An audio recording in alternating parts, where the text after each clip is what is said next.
Hello. So we can begin. Yeah. Okay. I'll begin. So, very good evening to all. My name is Dr. Sreejith. I'm assistant professor at biochemistry at AIMS Kochi. So, as a part of the theme of this month, which is renal and genitourinary system, it's biochemistry's turn to present today. So, I'm here to do the same. So, we'll deal with renal regulation of acid-base balance, how the kidney plays an important role in correcting the acid-base imbalances that occur regularly in the body. So, now, first of all, before going to the topic, I would like to thank Dr. Girish sir, the principal, Dr. Shabarish sir, and Dr. Sajida ma'am, our HOD, for giving me this opportunity to present. Now, on that note, I would like to begin. Now, today, yes. So today we'll see about pH, acids, bases, buffers, and all the basic things, about normal pH range and imbalances, and finally about the body's 3 lines of defenses, which includes body buffers, blood buffers, respiratory regulation, and finally the topic for today, which is renal regulation. Okay, so to start with this topic, before we go to the topic proper, we should set the scene somewhat. So it would require some knowledge of, or revising the knowledge of +2 chemistry, which you have already must have learned in your lower classes or schools. So nothing, pH, what is pH? You already know what is pH. pH is the negative logarithm of the H+ ion concentration. So why was pH invented? Because initially before pH, usually concentrations were expressed as 10 raised to -8, 10 raised to -16 and all. So that became very cumbersome to express, even little changes in pH won't reflect that much when you write it as a power of something. So Sorensen, a Danish biochemist, Sorensen actually discovered the pH scale, which actually wrote the value as negative logarithm of the H+ ion concentration. So that is the history behind pH. Now, according to the pH, it ranges from 0 to 14. 0 to 7 is acidic, below 7 it is acidic, above 7 it is alkaline, and at 7 it is a neutral pH.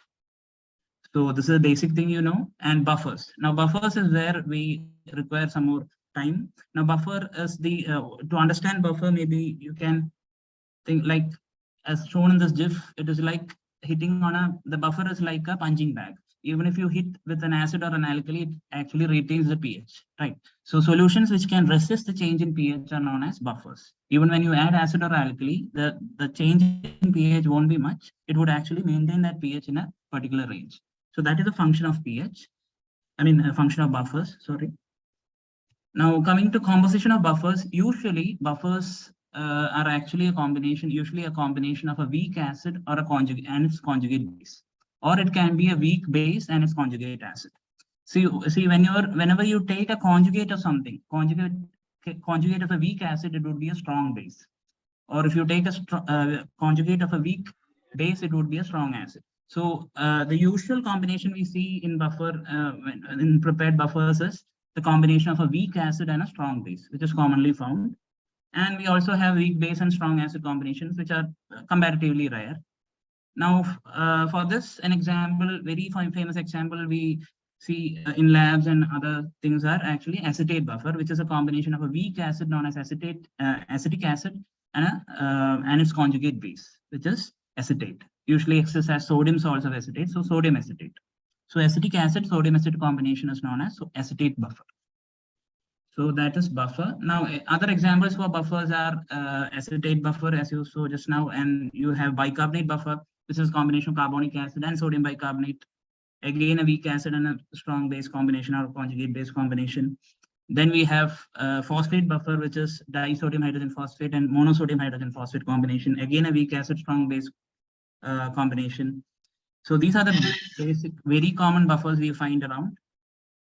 So that's all about the basic chemistry that you are required to know in order to understand what I'm trying to tell today. So this is setting the scene. Now we'll go to the human scene. So coming to the human scene, which is biochemistry, we have to know that the normal pH range, in order for the normal metabolic reactions in our body to occur normally, the pH of the human body should actually range or stay in between 7.35 to 7.45. It varies according to textbooks. Some say it is 7.36 to 7.44, but generally it is around 7.35 to 7.45. So we understand that most of the metabolic reactions, with this statement, we are clear that most of the metabolic reactions in our body, be it carbohydrate metabolism, lipid metabolism, or protein metabolism, all the reactions are actually optimally or optimized to work only in this pH range. If it crosses above 7.45 or it goes below 7.35, it is not conducive to reactions.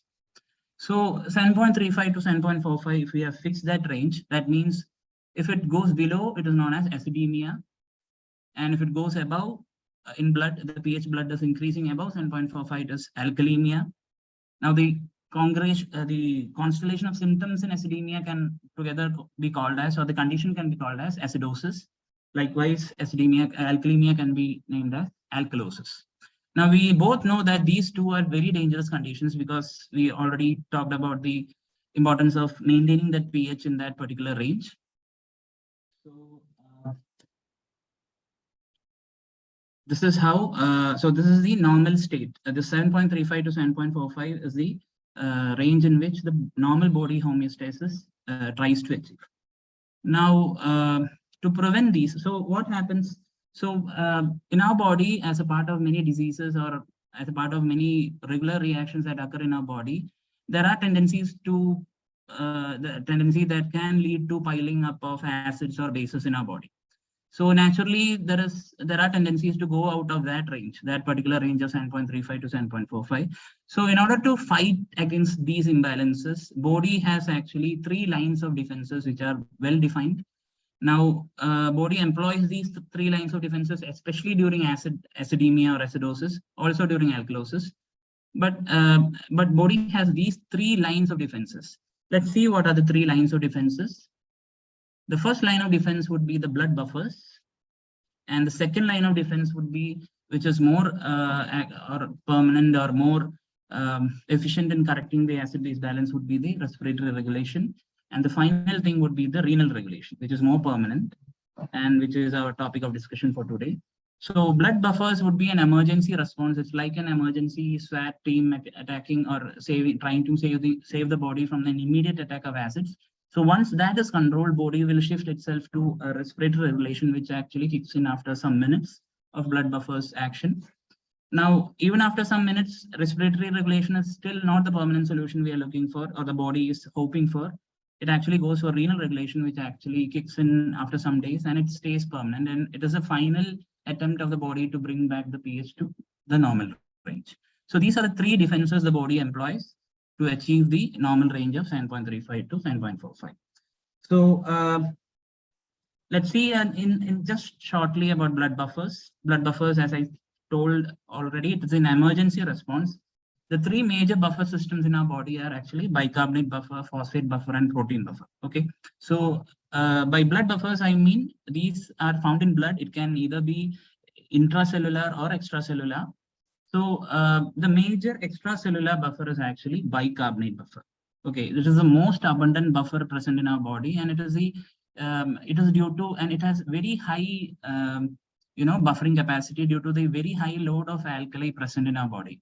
Because of these bicarbonate, because the level of bicarbonate in our body is very high, that means that our body has a large alkali reserve, which again finally results in the high buffering capacity that bicarbonate buffer shows.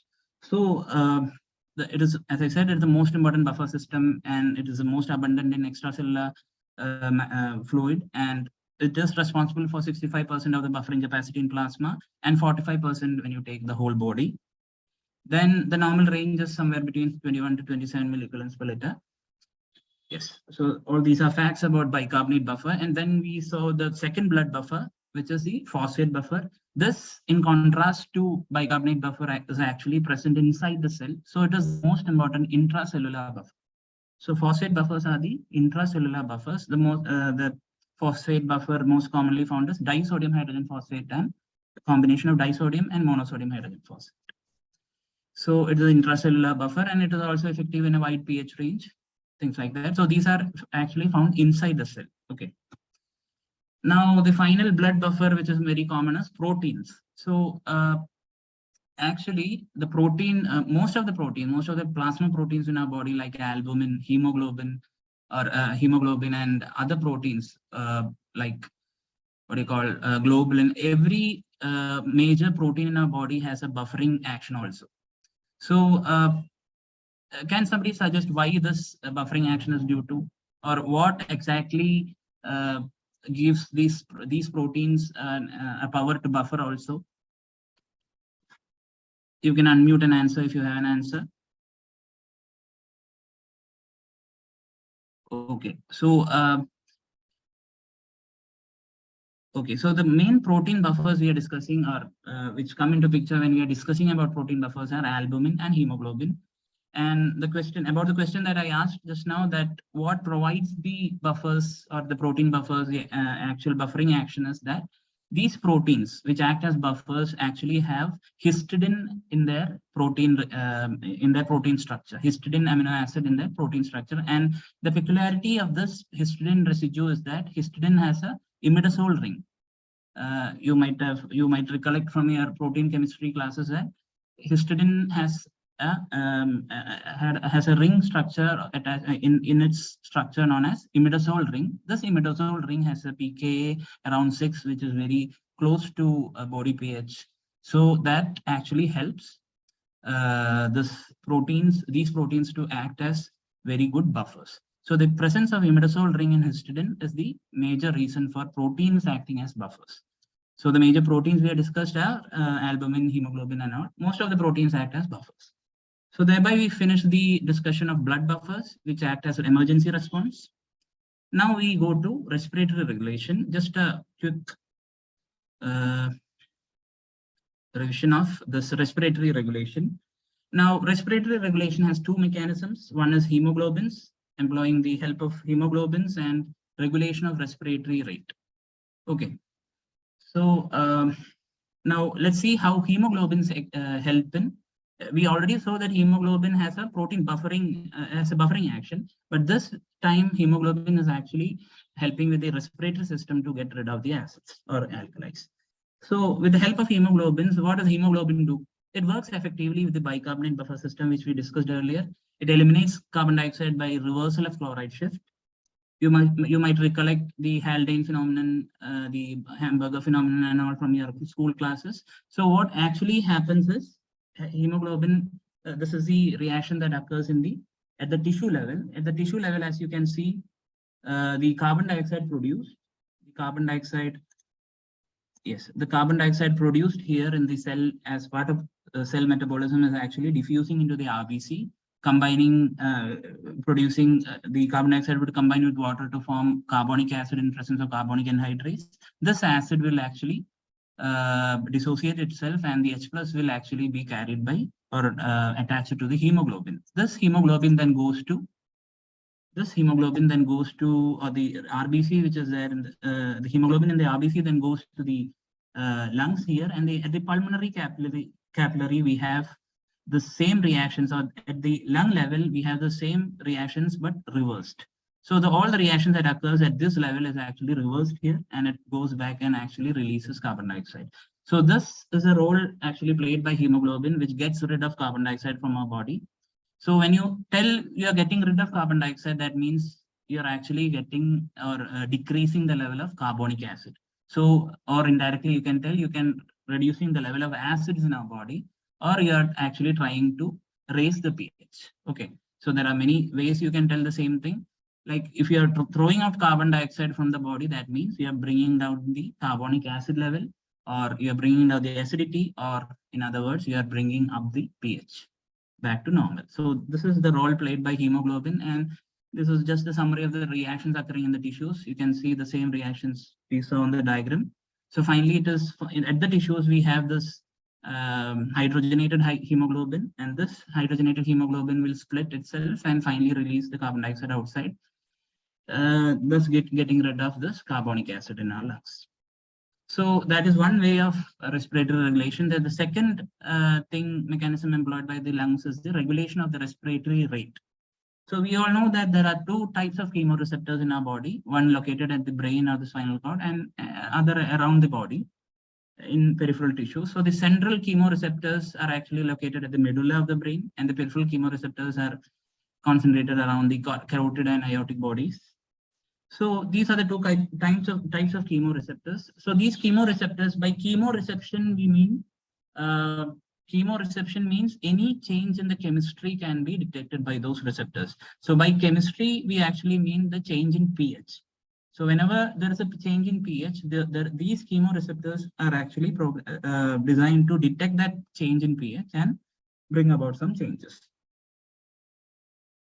Now let's see two conditions. One is by some condition or some disease like diabetic ketoacidosis, for example, there are keto acids accumulating and the acids are rising in our body.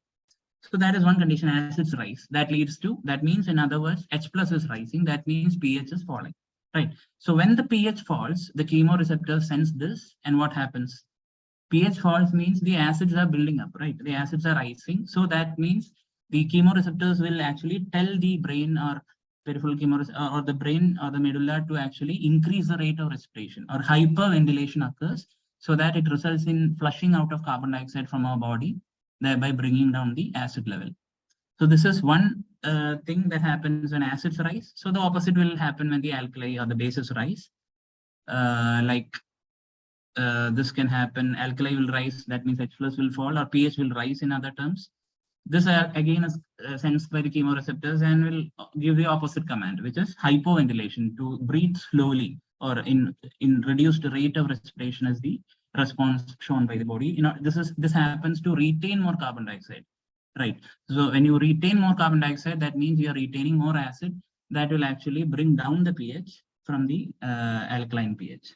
So this is how regulation of respiratory rate helps in correction of body pH. So this, by now we have seen two kinds of defenses: blood buffers, which is an emergency response, and a respiratory regulation, which actually comes into play after some minutes. So now, even after these two things, body is not happy. Body has to body is like demanding for a permanent long-term solution.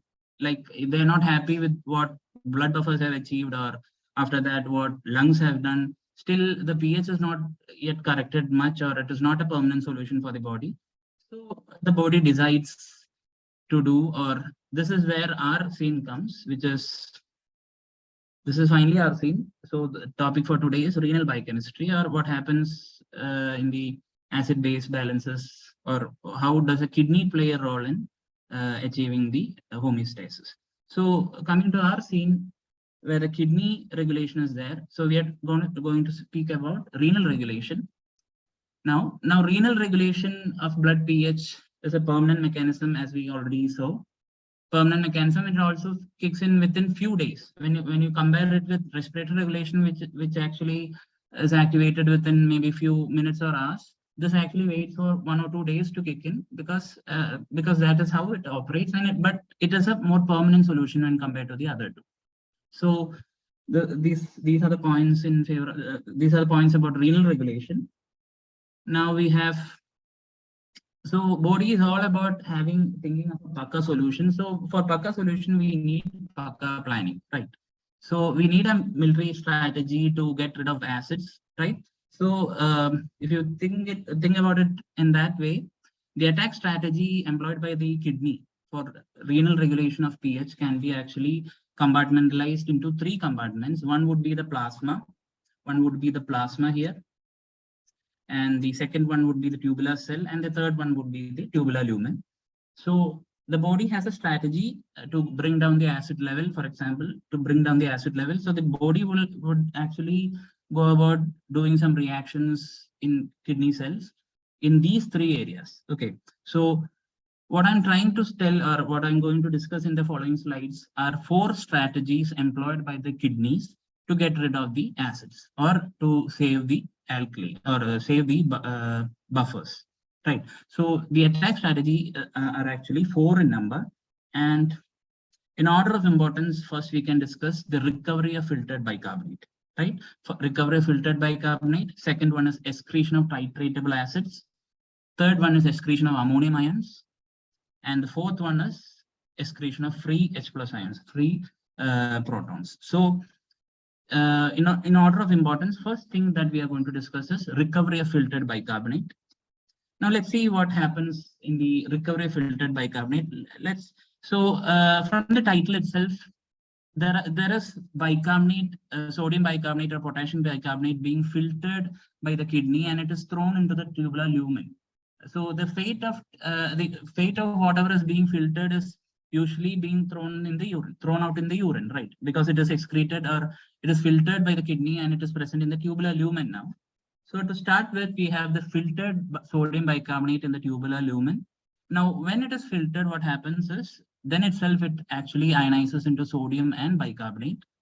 Now this what happens? So let's see a parallel reaction that is occurring in the tubular cell. It's easy. It might confuse you now, but if you look all the four strategies together, it has many things in common, which helps you to remember this actually. So be with me. Just focus for just 5 minutes or 10 minutes. Is very easy. So first to start with, we have the filtered bicarbonate by the glomerulus into the tubular lumen. That filtered bicarbonate will actually split into bicarbonate and sodium. And a parallel reaction occurring in the tubular cell is combination of carbon dioxide and water to form carbonic acid in presence of carbonic anhydrase. The carbonic acid formed thereby again just dissociates into bicarbonate and sodium. Bicarbonate and H plus.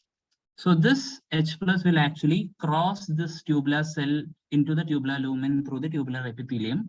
Now, when the H plus crosses, there is actually a sym-porter or an anti-porter working there. It's a co-transport. It's an anti-porter also. That means if H plus is crossing that way, somebody should cross this way, right, from the lumen into the cell. So here that somebody is actually sodium.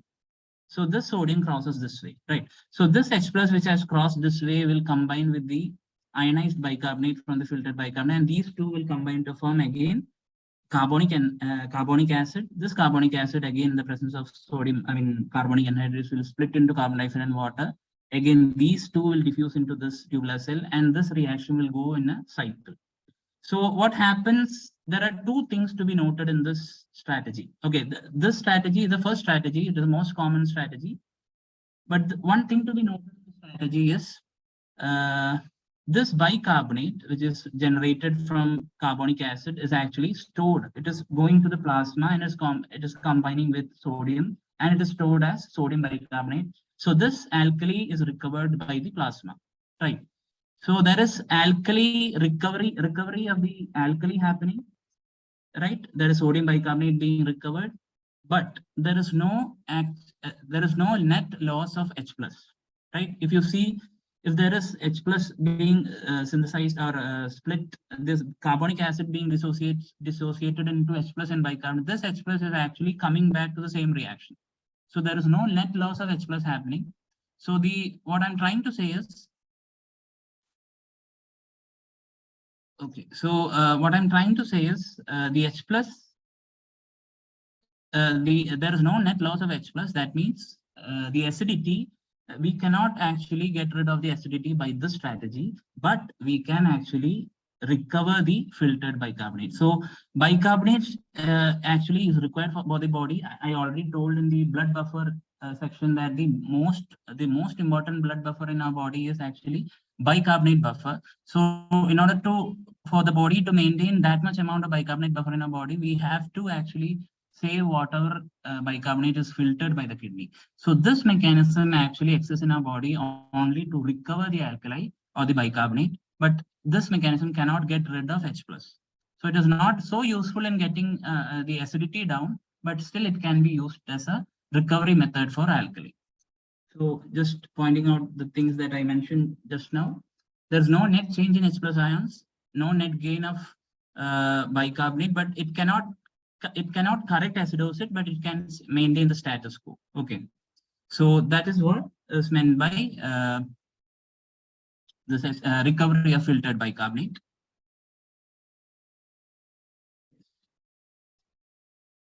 So again, there is no net area, the same thing. So the point that I wanted to stress here is it cannot correct the acidosis as such, but it can maintain the status quo, like recovery of bicarbonate is happening. like that. So this is the first strategy employed by the kidney. Now coming to the second strategy, again the same reactions, but a slight change here and there, that's all. So the excretion of titratable acids, it starts with this reaction. Water and carbon dioxide again combines to form carbonic acid. Again, it dissociates into bicarbonate and H+. H+ goes this side, sodium comes this side. This sodium actually comes from a titratable acid known as disodium hydrogen phosphate. Now, disodium hydrogen phosphate is actually very, it is filtered by the kidney, and it actually dissociates into sodium and monosodium hydrogen phosphate ion. So this sodium crosses this way, this H+ crosses this way, just like the antiporter we discussed in the last slide. This H+ and this sodium will, hydrogen phosphate ion will combine and form monosodium dihydrogen phosphate, which is very acidic. See, when you combine this H+ with NaHPO4 minus, that becomes NaH2PO4 minus. That means the pH has gone very low. That means it is very acidic. So when such a thing is getting excreted, that means body is able to get rid of acidity in a very efficient way. So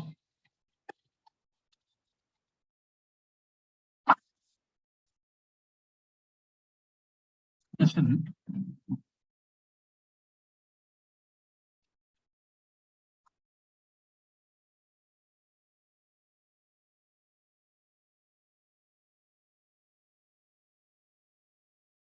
Okay, sorry for the interruption. So we're talking about the second strategy.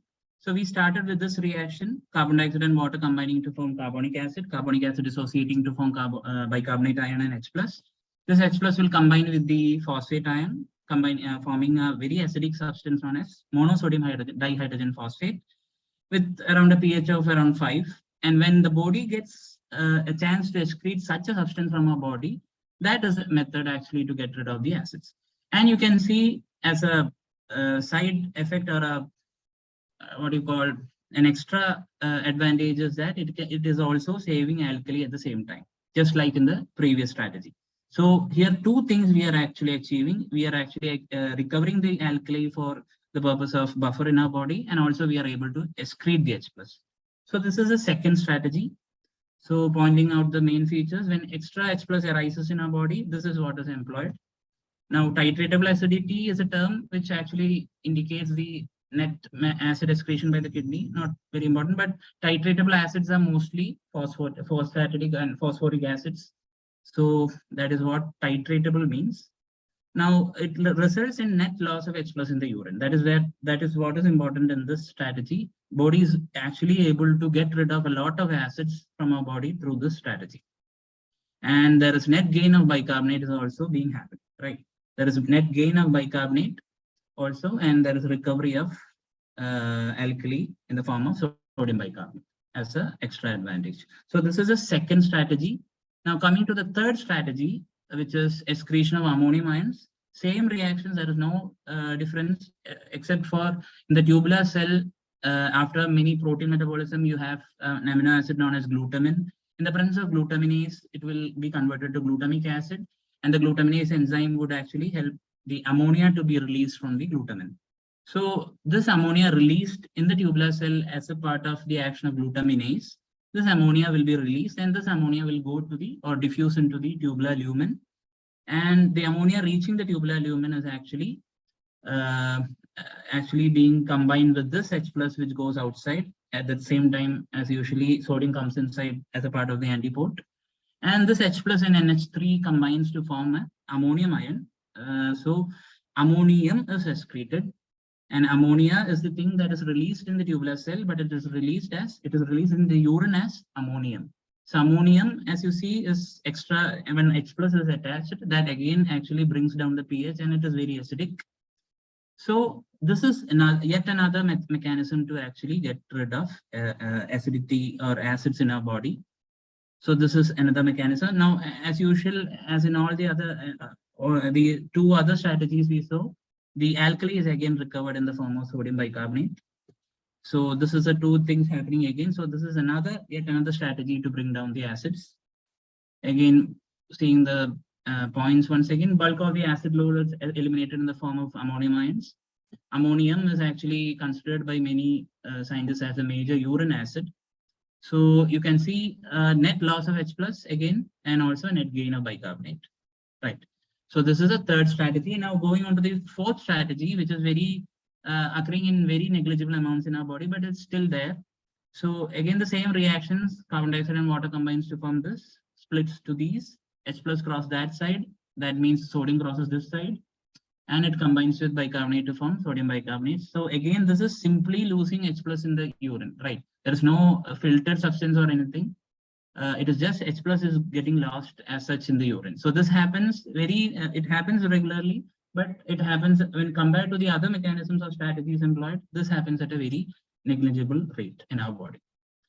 So this is the excretion of free H plus. Yes, this is a fourth strategy we have to discuss. Now, this is very negligible amount, but still it's happening. So the location of various mechanisms that we discussed just now, excretion of free H plus and recovery filtered bicarbonate, excretion of titratable acids, excretion of ammonium ions. So the free H plus and recovery of filtered bicarbonate actually occurs in the proximal convoluted tubule of the kidney or the nephron. And the excretion of titratable acids and excretion of ammonium ions actually occurs in the distal convoluted tubule or the collecting duct of the nephron. So this is regarding the location of various mechanisms. So just to revise quickly, to summarize. So we saw chemistry first. Chemistry was all about pH. What was pH? pH is a negative log of H plus. Acids, bases, buffers are things which actually resist the change in pH. Usual buffers we see are a combination of weak acid and conjugate base. Even though there are combinations of weak base and strong acids also. The most common example we find around this acetate buffer. We also saw bicarbonate buffer, phosphate buffer and all. So that's about buffers. That's about the basic chemistry you require to know. And about biochemistry, we discussed about the normal pH range, which is 7.35 to 7.45. The imbalances can be acidosis or alkalosis. And the line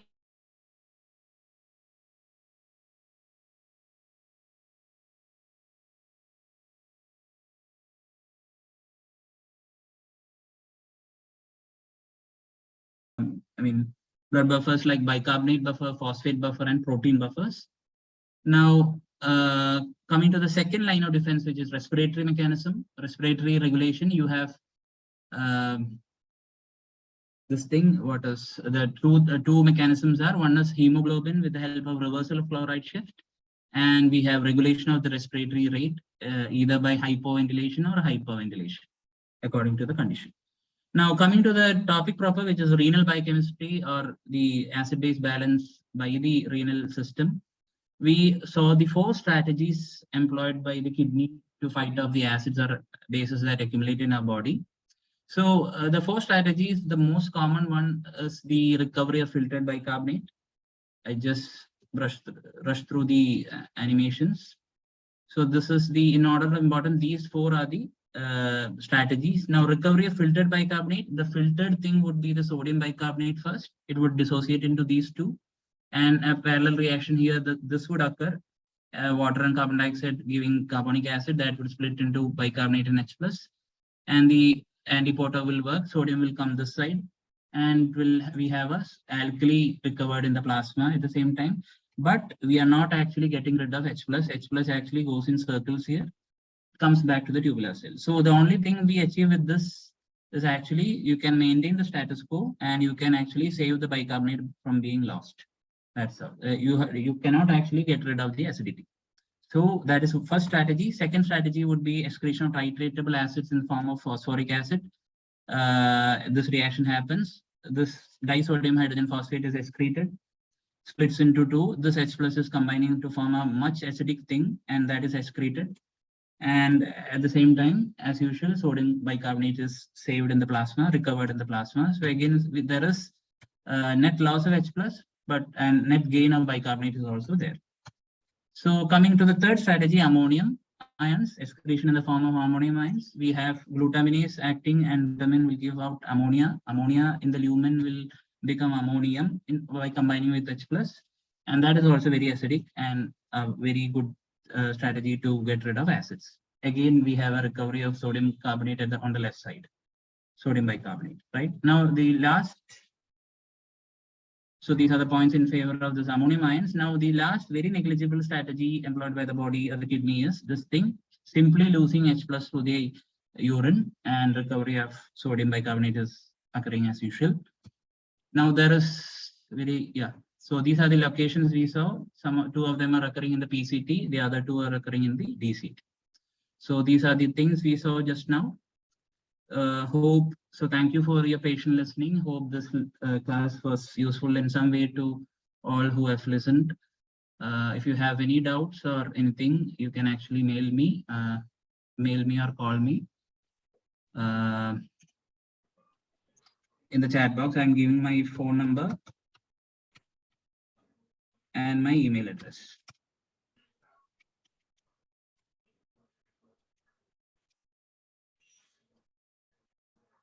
So thank you. Okay, then thank you, sir. Thank you. Any questions, anyone? Thank you, sir. Sure, thank you. Thank you, sir. Thank you, sir. Okay. Thank you, sir. Thank you, sir. Thank you, sir. Thank you, sir. Thank you, sir. Thank you, sir. Thank you, sir. Thank you, sir.